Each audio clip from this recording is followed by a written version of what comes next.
오늘 말씀을 가지고 내 죄의 결과로 인한 고난을 당할 때 제목이 다시 길지요. 나의 죄로 인한 그 결과로 인하여 고난을 당할 때 우리의 자세에 대한 말씀을 같이 나누기를 원합니다. 시편에는 개인 회개시라고 하는 종류가 총 7편이 있습니다. 그 개인 회개시 중에서 첫 번째가 바로 오늘 본문 시편 6편이 되겠습니다. 오늘 시편 6편 보면 여러분 성경에 보면 파란색 글자로 이렇게 쓰여져 있을 겁니다. 다윗의 시, 인도자를 따라 현악 8째 줄에 맞춘 노래라고 조그맣게 적혀 있을 겁니다. 현악이라고 하는 것은 하프, 그 당시 말하면 수금이라고 하는 거 다윗이 잘 펴던 거 있지 않습니까? 그 중에서 8번째 줄로 가지고 맞췄다는 것인데, 당시의 8번째 줄은 단조음을 내는 것입니다. 무거운 음, 구슬픈 음을 내는 것이에요.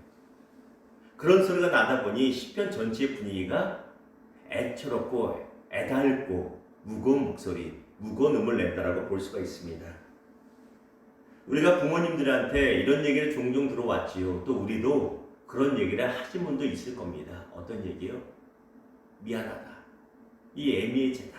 다 내 죄 때문에, 내 죄 때문에 우리 자식들이 고생하는 거야. 이 애미의 죄다.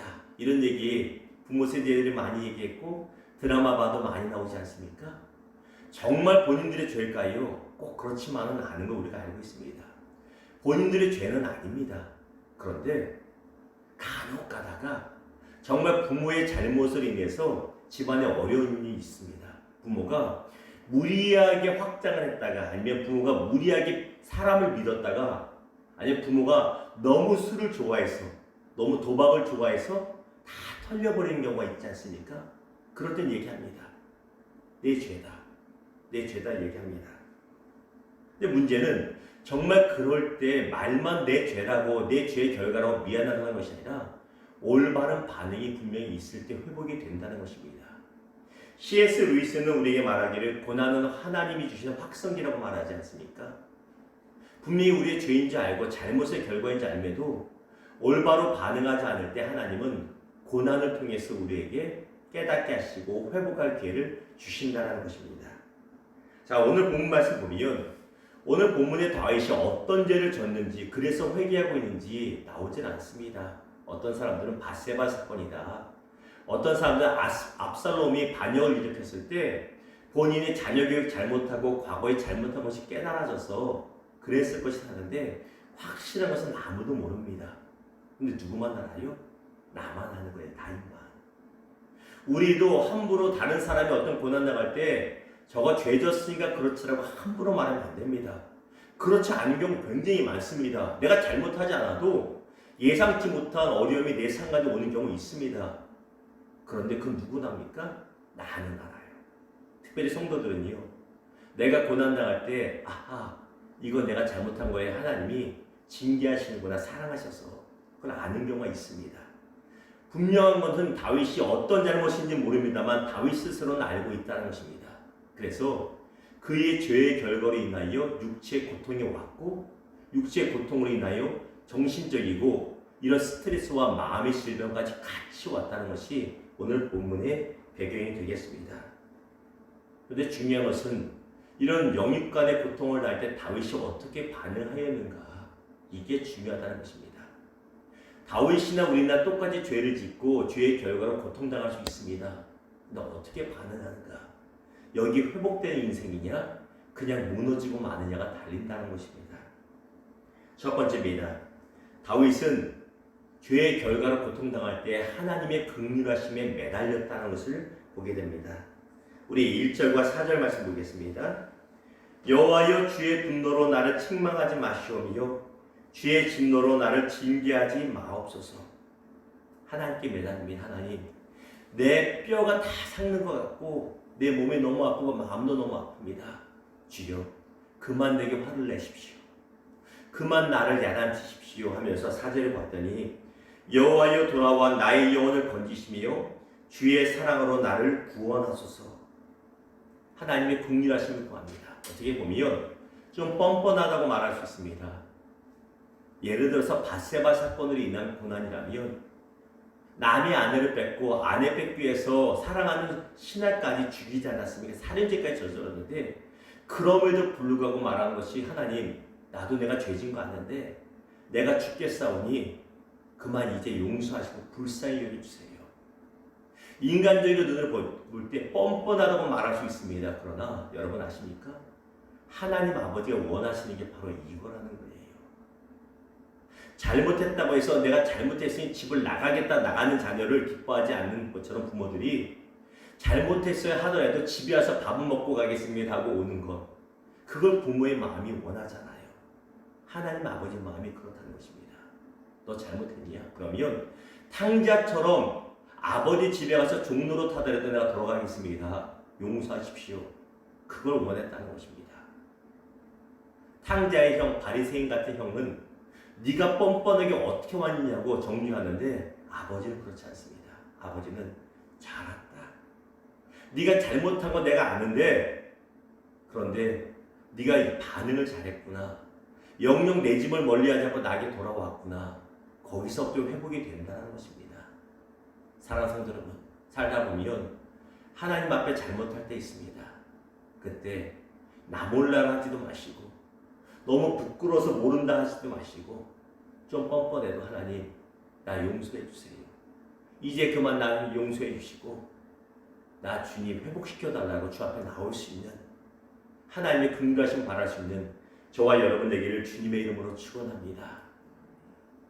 오늘 제가 카메라를 좀 높이 설치했더니 고개가 자꾸 들려가지고 목이 좀 아프네요. 예. 두 번째 다윗은 어떻게 반응했냐면 다윗은 눈물로 회개의 기도를 드렸다는 것입니다. 이게 중요합니다. 단순히 다윗이 뻔뻔하게 나왔다는 것이 아니에요. 염치 없이 나온 거 아닙니다. 6절 보십시오. 내가 탄식함으로 피곤하여 밤마다 눈물로 내 침상을 띄우며 내 요를 적신하이다. 오늘 6절 말씀을 직역하면 그렇습니다. 얼마나 눈물을 많이 흘렸는지 침대가 둥둥 떠다닐 정도로 눈물로 인해서 방이 물이 가득해서 그렇게 많이 울었다라고 말합니다. 단순히 뻔뻔하게 아무 잘못도 안 한 것처럼 와서 한 게 아니라 탕자가 아무 잘못도 안 했습니다 온 거 아닙니다. 한 아버지의 국민하신 바람이 왔지만 엎드려서 운 거 아닙니까? 아버지 나 종으로 여겨주세요. 그 모습을 보고 불쌍히 여긴 거지 뻔뻔한 짓 하는 건 아닙니다. 이게 필요합니다. 주님 내가 잘못했습니다. 그러면 내가 진짜 회개한 모습으로 주 앞에 나옴이 필요하다는 것입니다. 어제 또 그제 이틀 동안 기도원에 사모와 함께 갔다 왔는데 어제 저녁밥을 먹고 사모가 그런 얘기를 해요. 거기 마스크를 쓰고 다니잖아요. 저한테 물어봅니다. 농담 삼아서 당신은 기도하다 눈물 흘려서 마스크가 다 젖어본 적이 있냐 그런 얘기를 해요. 그래서 얼만큼 누가 더 눈물을 흘렸냐 막 이렇게 농담 삼아 얘기했는데 다윗은 그 정도가 아니래요. 마스크가 젖는 정도가 아니라 침대가 둥둥 떠다닐 정도로 비유적인 표현이지만 그렇게 눈물을 쏟아냈다는 거예요. 여자만 눈물에 약한 게 아닙니다. 남자만 약한 게 아닙니다. 성경에 보면 하나님의 자녀들이 눈물로 기도할 때 하나님은 반드시 역사를 이루어 주십니다. 눈물에 약하신 하나님이세요. 어려움 있을 때, 고난당할 때 눈물로 하나님께 매달려 하나님의 은혜를 맛본 저와 여러분 되기를 주님의 이름으로 축원합니다. 어떤 분들 그런 분들이 있어요. 특히 남자분들 중에서 저는 눈물이 전혀 안 납니다. 그럴 수도 있습니다만 한번 돌아볼 필요는 있습니다. 정말 애달음이 있다면, 정말 마음에 미안함이 있다면 또 눈물이 안 날 수는 없습니다. 눈물로 주 앞에 반응할 수 있는 저와 여러분 되기를 주님의 이름으로 부탁을 드립니다. 또한 마지막으로 다윗의 반응은 어떻습니까? 다윗은 믿음의 말을 선포했다는 것입니다. 8절과 9절 보십시오. 악을 행하는 너희는 다 나를 떠나라. 이 악을 행하는 사람은 어떤 사람들이에요? 다윗을 비난한 사람입니다. 다윗아, 너 네 죄의 결과가 그럴 줄 알았다. 야 쌤통이다. 야 하나님이 너 같은 거 받아줄 거 아니야? 넌 안 돼. 다시는 회복 안 돼. 이렇게 조롱하는 자들 말이에요. 그들한테 떠나라고 말합니다. 근거가 무엇이에요? 8절 보았더니 여호와께서 내 울음소리를 들으셨도다. 9절에 여호와께서 내 간구를 들으셨으며 문법으로 보면 완료입니다. 다윗의 마음에는 확신이 있는 겁니다. 하나님이 나 용서하셨다. 그러니 더 이상 나를 정죄하는 이 마귀의 자녀들아 날 떠나라고 말합니다. 물론 9절 후반절에 보면 여호와께서 내 기도를 받으시리로다. 이건 미완료입니다. 무슨 말이냐면 내 기도는 받으셔서 나를 용서하셨지만 아직 내 죄의 결과로 내게 있는 육체 질병과 마음의 질병은 치유되지 않았습니다. 상황은 변한 건 아닙니다. 그럼에도 불구하고 다윗은 믿음으로 고백하는 겁니다. 눈에 보이는 상황은 변하지 않을지언정 믿음으로 크게 선포하는 겁니다. 난 용서받았다. 나는 반드시 회복된다. 난 그 확신이 있다. 하나님이 나를 긍휼히 여기셨다. 이 믿음의 말을 선포했다는 것입니다. 기도하면서도 죽겠다, 안 됐다, 나는 망했다라고 말하는 것이 아니라 다윗은 기도하면서 믿음의 말로 선포했다는 것입니다. 하나님이 나를 용서하실까? 하나님이 나를 도와주실까? 기도하고 기도로 다 까먹는 말입니다. 다윗은 기도하는 대로 믿음의 말을 선포했다는 것입니다. 이 입술이 저희의 입술 되기를 주님의 이름으로 축원합니다. 말씀을 맺겠습니다. 말씀드린 바와 같이 어제와 그제 기도원을 다녀왔습니다. 사람이 정말 많이 없더라고요. 코로나 때문에 기도원도 거리두기를 하고 앉고 또 많이 안 와요. 근데 놀라운 것은 기도원 들어갈 때도 다 열 화상 카메라로 이 체온을 재고 예배 들어가고 누가 왔는지 주소하고 전화번호 다 적고 들어갑니다. 이 예배를 드리다 보니까 거의 절반 가까이 마스크를 안 쓰고 벗고 있어요. 답답하니까 기도할 때는. 그걸 보면서 어떤 생각이 들었냐면 첫 번째는 우리 교회 성도들이 참 착하구나. 아니면 목사가 승질이 들어온가 보구나. 우리 교회 성도들은 예배 시간에 끝까지 다 쓰고 있던데 기도원에 오신 분들은 절반을 벗고 있냐. 제가 불안해서 예배를 못 드릴 정도로 너무 벗고 있는 거예요. 옆에 좌우에 계신 분들이. 야, 우리 성도들이 착하구나. 아니면 내가 무서워서 참아 못 벗는구나. 그런 생각을 했습니다. 근데 뭘 또 보았냐면 분명히 쓰라고 하는데도 왜 다 벗고 있을까? 기도는 좀 크게 찬양하고 좀 크게 아멘하고 좀 크게 기도하지 않습니까? 침이 버틸 텐데 왜 굳이 안 쓰고 다른 사람 신경 쓰게 할까? 뭘 보았는지 아세요? 사람은 다 연약해서 내 맘대로 하는구나. 틈만 나면 내 맘대로 하는 거예요. 이 기도원에 오신 분들이 어떤 분들이에요? 나름 열심히 있어서 오신 분들이잖아요. 열심히 없으면 기도는 안 달려옵니다. 공휴일날. 열심히 있어도 온 성도들이, 직분자들이 좀 내가 불편하다고 틈나니까 내 마음대로 사는 거예요. 이게 그분의 모습뿐만 아니라 우리 모두의 모습이라는 것입니다. 틈만 나면 말씀에 순종하다고 내 마음대로 범죄하는 것이 저와 여러분의 모습, 동일한 모습이라는 것입니다. 근데 중요한 것은 뭐예요? 이런 내 마음대로 사는 것의 행동의 결과로 고난받을 때가 있습니다. 내가 잘못 선택했어.